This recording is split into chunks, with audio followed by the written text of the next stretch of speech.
Hi everyone, it's Bruni. I want to talk about Carolyn Myss's archetype system. She calls her system the sacred contract, and according to her system, we have 4 primary survival archetypes and then 8 others that compose 12 of your archetypal makeup, 12 archetypes. The four primary ones are the child archetype, victim, prostitute, and saboteur. I know many people are familiar with your child archetype, and you can look it up and Google it. I think her website is amazing. Her books are great. The one that I want to focus on today is the saboteur. And I also want to pair this with internal family systems. It is another archetype system where therapists or coaches can use archetypes within an individual person to help understand where they're coming from, their kind of like their calling, their life purpose, and like the individual hero's journey and strengths that come along with the unique archetypes that you have in your makeup. So some people may use that system or incorporate both. I think they're both great. I lean more towards Carolyn Myss, and I know other people also would probably pull in Jung and Joseph Campbell as well, because the hero's journey is very archetypal. And again, those are all excellent references to kind of just read, research, kind of internalize and reflect on your own personal journey. And then if you want to help others, you can too. Again, so many more examples that you can look into. So again, with the saboteur, I'm going to read this off her website. Hold on, let me make it a little bigger. So this, let me scooch a little bit. This may be the most difficult of all archetypes to understand because its name is associated with betrayal. Yet the purpose of this archetype is not to sabotage you, but to help you learn the many ways in which you undermine yourself. How often do you set new plans in motion only to end up standing in your own way because of the fears that undermine those optimistic plans? Or you begin a new relationship and then destroy it because you begin to imagine a painful outcome. You begin a working relationship with another person and find yourself once again in a power struggle that could be settled peacefully, but you fall into the same destructive pattern because you fear the other person. The saboteur's fears and issues are all related to low self-esteem that causes you to make choices that block your own empowerment and success. As with the victim and prostitute, you need to face this powerful archetype that we all possess and make it as an ally. When you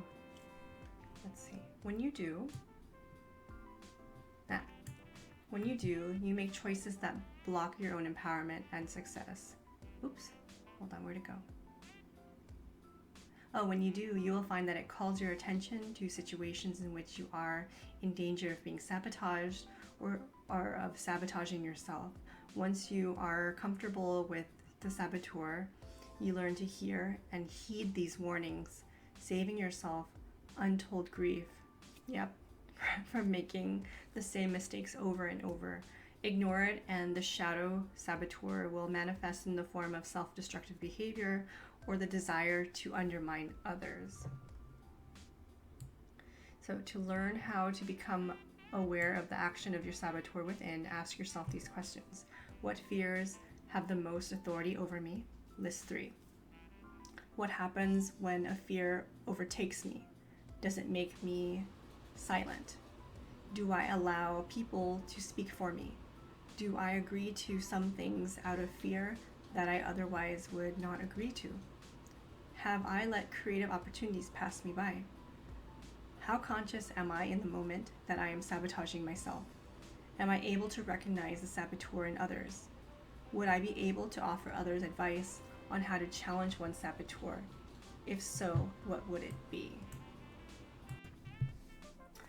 So after going through the questions and kind of taking a note of how the saboteur archetype comes out in you or how you see it in other people, it really is coming full circle with who you are to empower yourself to heal and grow. I think that's just kind of the message and purpose of archetypal work. When you grow up in a world where being authentic is not welcomed, you get these messages kind of beaten into you, shaped a certain degree.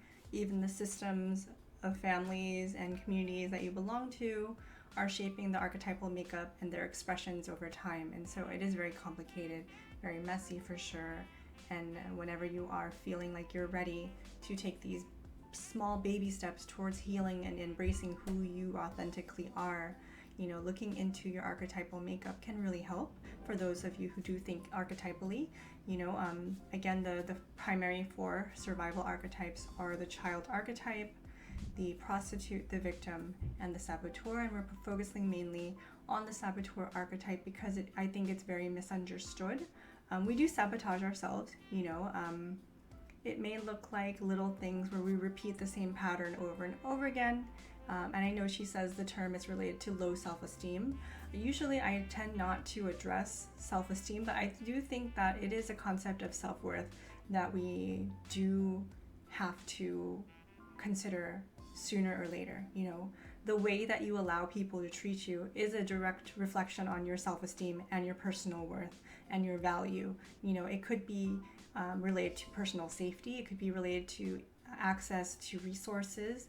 I would never blame or shame people for doing the things they've had to do. We survive.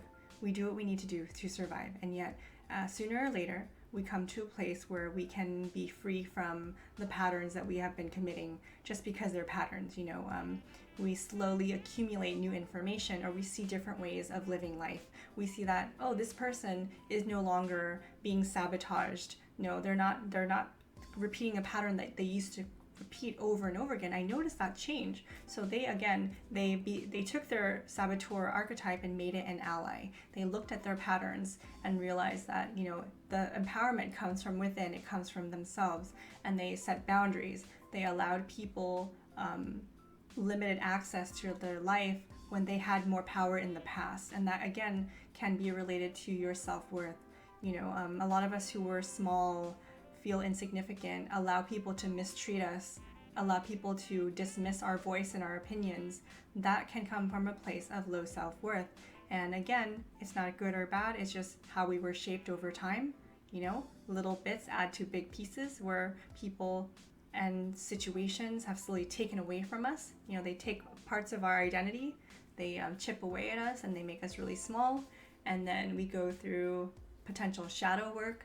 We realize that, there's something that needs to be changed. This isn't right. It doesn't feel right to constantly be belittled. It doesn't feel right to not grow in life. It doesn't feel right to not meet your potential when you have all these gifts to offer.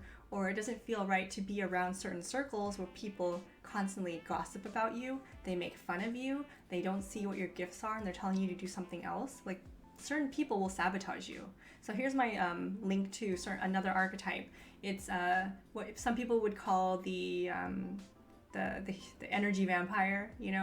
I think that's someone who lives out their saboteur. They want to sabotage people. They want to, just like whenever something's going good, they'll throw a brick in the road for someone to trip and fall, or they want to kind of redirect someone's path. Like, you're not good at this. I think you're good at this. Go pursue that. And again, that's related to someone's own personal worth. Please know it's not about you, but they have their own stuff to deal with because it's sabotaging your journey. It's like messing with you. And please take note of that. Like, who in your life are you allowing close to you? Who are you allowing to take that energy from you? Because you are one human being. You have a limited amount of energy and love and compassion to give per day. It comes back every day, but you have a limited amount, X amount of hours. And then if you're allowing certain people to kind of suck that energy from you dry, and then you're drained, you can't do anything else to take care of yourself. Please take note of that. Who are you allowing in your life? Those are the energy vampires to put a stop to it. Once you put up boundaries, they're going to go somewhere else. They're going to try maybe a couple times and realize, oh, this person's really firm on how I'm allowed to treat them. They have a change of heart. Something changed.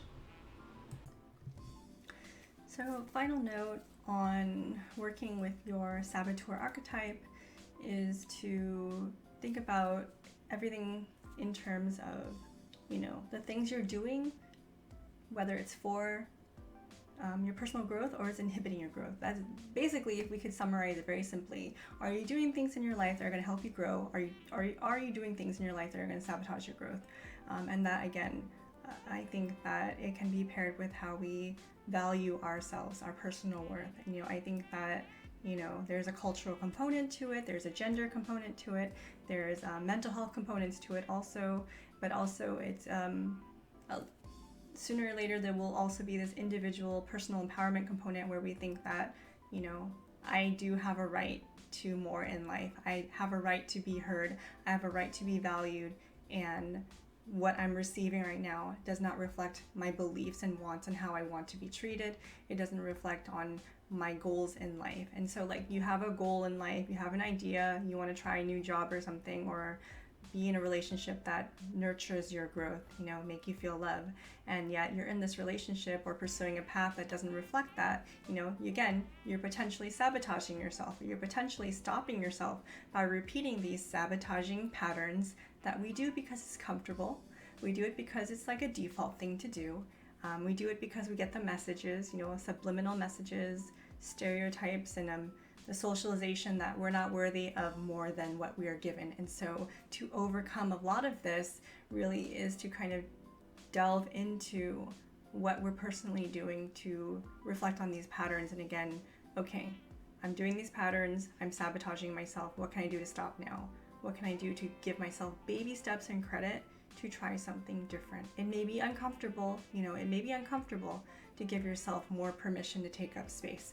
It may be uncomfortable to say no to people. It may be uncomfortable to keep these energy vampires away from you, because these people, they just live off, they thrive off of other people's misery. They thrive off of drama. You know, like if you're around gossip, if you see people gossip about other people, they talk smack and that's all they do in their life, that's what you're surrounded with.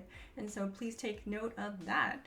Is that what you want to be known for? Is that what you want to perpetuate for the next 30, 40, 50 years of your life? You want to be surrounded by drama and gossip and people putting each other down, you know, and then take a step back and listen to yourself. You know, talk to your archetypes, talk to your inner child, talk to the heroic parts of yourself that can do more to speak up. Like, it's time for them to be nurtured. It's time to them to take a seat at the wheel and drive a little bit, you know? And I think the overwhelming part that people may think about archetypal work or growing in general is it's such a big endeavor. It's kind of scary. It's overwhelming. You think that, how can I possibly grow when this is my life right now? And so my message, you know, is always baby steps. Change is gradual. It's like planting seeds. You may not see blossoms grow soon, yet you know you're worth it. You know, like when we get to the place where we know we're worth it, the journey is worth taking. And like, even if it's super slow, you know, and giving yourself grace and love when we hiccup, when we hit an obstacle and we have to like bypass it, take a detour, or jump around the obstacle, do some more research, you know, or just take care of yourself, you know, do that self-love. I think we minimize how important it is to just take care of ourselves to reach a bigger goal of ultimate self-love. And so please give yourself that grace and space to do baby steps. Like, this is not a race, you know. Like, I know it's cheesy and it's been said multiple times, but I'm gonna keep saying stuff like this too. It's not a race, it's a freaking marathon. We're gonna live a long time, hopefully, and the things you do now to cultivate spaces of respect for yourself and love, that will fertilize the soil for more plants and seeds to grow in the future. So give yourself permission to do that. So I appreciate everyone watching. I know this video was kind of choppy. The air conditioning is on. It was like making a lot of noise, so I had to pause and then kind of lose my train of thought. But I hope it made sense. And if anyone has any insights on their own archetypal journeys and how they've identified and dealt with their saboteur, please leave it in the comments below. Thanks for watching, everyone. Bye.